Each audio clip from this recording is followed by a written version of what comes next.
जो पूरे टाउन में अकेला है क्योंकि सब के सब लोग मारे जा चुके हैं। लोगों के मरने की क्या वजह है किसी को कुछ नहीं पता। डेल हर सुबह उठकर ब्रश करता है, अपनी डेली ड्यूटीज को पूरा करता है और इसके बाद गाड़ी से निकल जाता है। दरअसल हर रोज वो एक घर में जाता है जहाँ पर जितनी भी बॉडीज होती हैं वो उन्हें दफना देता है। साथ ही वो घर को साफ करता है और इसके बाद घर के बाहर क्रॉस लगाकर वहाँ से चला जाता है।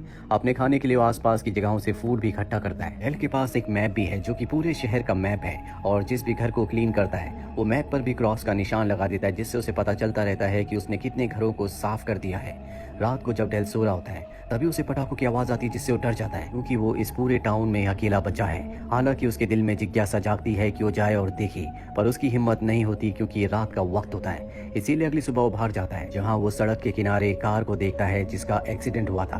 दरअसल ये कार एक दिन पहले यहाँ पर नहीं थी, इसीलिए डेल उस कार के पास जाता और देखता है कि उसके अंदर एक लड़की है जो बेहोश है। साथ ही गाड़ी के पीछे गन भी होती है। वो उस लड़की को घर ले आता और कमरे में बंद कर देता है क्योंकि उस लड़की के पास गन थी। कुछ देर बाद जब उस लड़की को होश आता है तो वो अपने आप को कमरे में देखकर हैरान हो जाती है क्योंकि उसको भी यही लगता था कि इस दुनिया में सिर्फ वही अकेली बची है। वो दरवाजा खोलने की कोशिश करती है लेकिन दरवाजा लॉक्ड होता है। इसके बाद वो दरवाजे को नॉक करती है। डेल समझ जाता है कि वो लड़की जाग चुकी है, इसीलिए वो दरवाजे के पास आता है और उस लड़की से पूछता है क्या तुम अकेली हो। वो लड़की कहती है कि मैं पिछले कई दिनों से अकेली हूँ, इसीलिए लगातार ट्रैवल कर रही थी। डेल पूछता है कि तुम्हारे पास गन कहाँ से आई। वो कहती है कि गन मुझे रास्ते में मिली थी, मैंने अपनी सेफ्टी के लिए अपने पास रख ली। डेल दरवाजा खोल देता है पर वो कहता है कि तुम यहाँ पर नहीं रह सकती। दरअसल डेल उस लड़की को अपने पास नहीं रखना चाहता, इसीलिए वो लड़की को बाहर आने के लिए कहता है। उसकी गाड़ी की चाबी उसे देता और कहता है कि तुम यहाँ से चली जाओ। वो लड़की कहती है कि मेरा नाम ग्रेस है, मैं नहीं जानती कि मुझे कहाँ जाना चाहिए, मैं तुम्हारे साथ रहना चाहती हूँ। पर उसकी बात का वो कोई जवाब नहीं देता और वहाँ से चला जाता है। डेल एक लाइब्रेरी में जाता है जहाँ पर वो रहता है। दरअसल ग्रेस को जिस घर में ले गया था वो उसका घर नहीं था, वो यहाँ लाइब्रेरी में रहता है। ग्रेस भी उसका पीछा करते हुए यहाँ पहुँच जाती है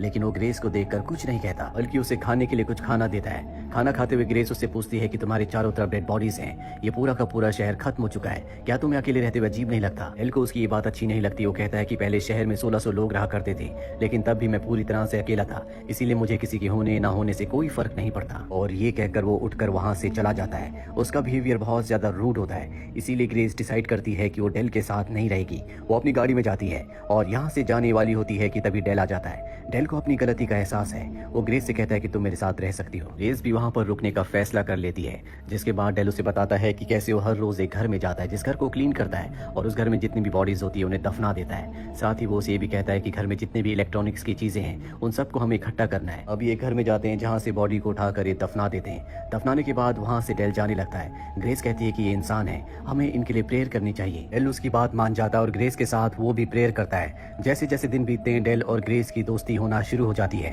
ये दोनों एक दूसरे की कंपनी बहुत एंजॉय करते हैं। एक दिन डेल को ग्रेस घर पर ढूंढ रही होती है लेकिन वो घर पर नहीं होता, इसीलिए वो नीचे बेसमेंट में जाती है जहाँ पर उसे उन लोगों की फोटोज मिलती है जिनके घर अब तक डेल ने साफ कर दिए हैं। दरअसल जिस भी घर को वो साफ करता है उस घर के मेंबर्स की फोटोज वो अपने साथ ले आता है। ग्रेस को कुछ समझ नहीं आता कि डेल ऐसा क्यों करता है। इसके बाद डेल को ढूंढने के लिए वो बाहर जाती है और तभी उसे एक डॉग के भौंकने की आवाज आती है जो घर से आ रही होती है। जब वो घर के अंदर जाती है तो वहाँ पर उसे डॉग मिलता है जिसे पाकर वो बहुत खुश होती है और उस डॉग को वो अपने घर ले आती है। हालांकि शुरू में डेल डॉग को देखकर खुश नहीं होता पर जल्द ये दोनों डिसाइड करते हैं कि ये इसका नाम डॉग ही रखेंगे। धीरे धीरे दिन बीतते चले जाते हैं और इन दोनों के बीच में जो बॉन्ड होता है वो और भी स्ट्रांग हो जाता है। ग्रेस कभी कभी अपने पेरेंट्स को, अपने परिवार को बहुत मिस करती है। साथ ही उसकी गर्दन के पीछे एक निशान भी होता है जिसे वो हमेशा डेल से छुपाती है। एक दिन डॉग डेल की एक बुक को फाड़ देता है। डेल को बुक से बहुत पसंद है इसीलिए वो लाइब्रेरी में रहता है और तभी ग्रेस इसे देख लेती है, वो उसे रोकती है।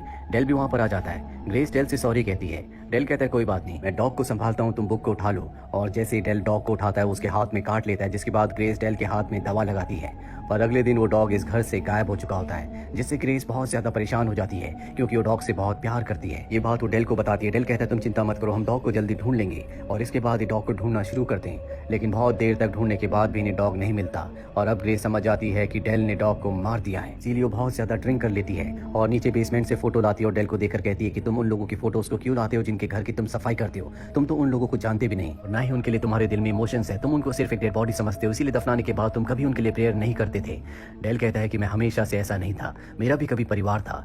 इसके बाद वो यहाँ से चला जाता है।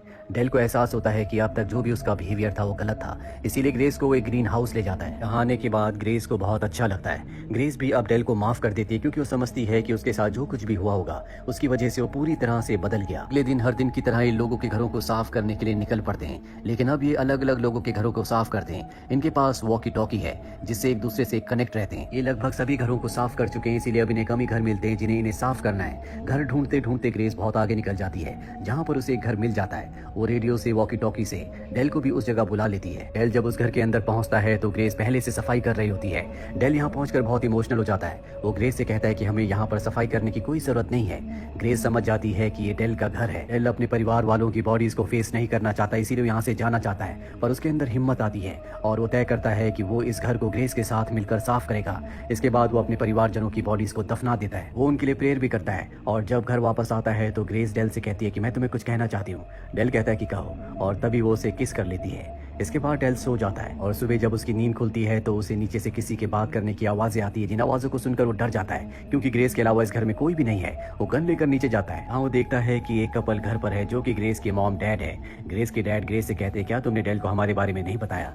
ग्रेस के चेहरे पर डर होता है। ग्रेस के डैड कहते हैं कि अभी ऐसे बहुत सारे इंसान हैं जो जिंदा है, जिनमें कुछ डॉक्टर्स भी हैं और वो दूसरे लोगों का इलाज कर रहे हैं। लेकिन डेल को ये सब कुछ अच्छा नहीं लगता, इसीलिए घर से बाहर आ जाता है। ग्रेस भी उसके पीछे बाहर आती है। डेल कहता है कि तुमने मुझे इस बारे में कभी क्यों नहीं बताया? ग्रेस बताती है कि ये मेरे असली मॉम डैड नहीं है, बल्कि इन्होंने मुझे अडॉप्ट किया था और जैसे दिखते हैं वैसे नहीं है। हालांकि वो उसे बहुत कुछ बताना चाहती है, लेकिन डेल उसकी बात नहीं सुनता और गाड़ी लेकर वहां से निकल जाता है। शाम को जब वो घर वापस लौटता है तो ग्रेस के डैड कहते हैं कि हम अपनी बेटी को कैलिफोर्निया लेकर जा रहे हैं, अगर तुम चाहो तो तुम भी हमारे साथ आ सकते हो। पर डेल साफ साफ मना कर देता है। फिर भी ग्रेस के डैड अपने घर का एड्रेस एक बुक में लिखकर वहां से अपनी बेटी को ले जाते हैं और जब ग्रेस गाड़ी में होती है तो ग्रेस की मॉम की गर्दन के पीछे भी हम वैसे ही निशान देखते हैं जैसा कि ग्रेस की गर्दन के पीछे है। वहीं हमें दिखाया जाता है कि डेल ग्रेस के जाने के बाद अब बहुत अकेला महसूस कर रहा होता है क्योंकि पिछले कई दिनों से वो ग्रेस के साथ था। उसे ग्रेस की आदत हो गई थी और अब वो तय करता है कि वो कैलिफोर्निया ग्रेस से मिलने के लिए जाएगा। इसीलिए वो उस बुक को ढूंढता है जिस बुक पर ग्रेस के पिता ने एड्रेस लिखा था और उस एड्रेस को लेकर वो कैलिफोर्निया के लिए निकल पड़ता है। कैलिफोर्निया बहुत ही दूर होता है, इसीलिए उसे रास्ते में कई सारी गाड़ियां बदलनी पड़ती है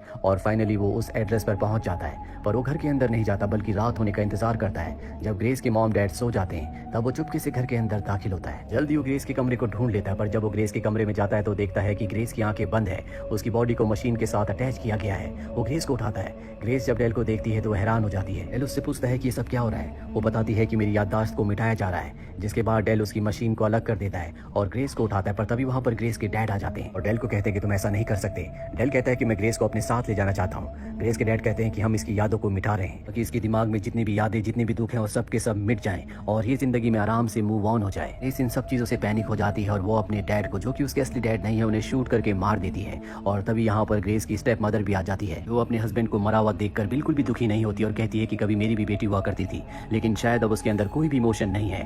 दरअसल उसकी मॉम के साथ भी वो सब एक्सपेरिमेंट हुए थे, जिस वजह से उसके अंदर से दुख दर्द सब पूरी तरह से खत्म हो चुका है और वही ग्रेस के साथ भी होने वाला था, पर यहाँ पर डेल ने उसे बचा लिया। इसके बाद डेल और ग्रेस यहाँ से गाड़ी से निकल जाते हैं। रास्ते में देखते हैं कि बहुत सारे लोग हैं जो अब भी जिंदा हैं, जो अपने घरों के बाहर बैठे हैं। ग्रेस डेल से पूछती है, क्या मैंने सही किया? डेल कहता है कि तुमने बिल्कुल सही किया और इसी के साथ ये कहानी यहीं पर खत्म हो जाती है। उम्मीद करते हैं कि ये कहानी आपको पसंद आई।